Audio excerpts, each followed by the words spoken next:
Today we are making white chocolate chip cookies stuffed with delicious chewy caramel.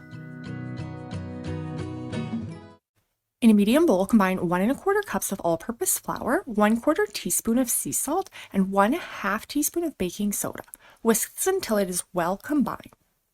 In the bowl of your mixer, combine 1/2 cup of room temperature butter, 1/3 of a cup of white sugar, and 1/3 of a cup of packed brown sugar.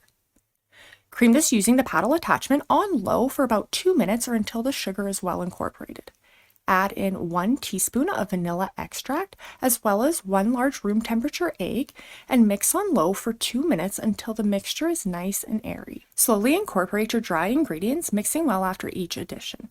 As always, the full recipe and all of these instructions can also be found down below.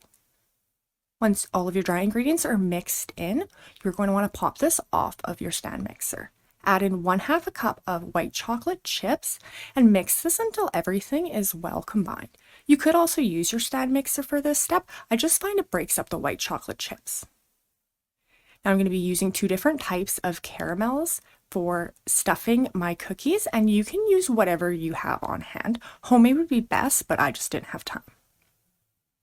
Using a 1½ tablespoon cookie scoop or 2 large spoons, you're going to want to form balls. Unwrap your caramels and stuff these in the center. Use a good amount of force so that the cookie dough kind of spills up the sides, and then we're going to gently press that all on top of the caramel, ensuring that it's not going to leak everywhere.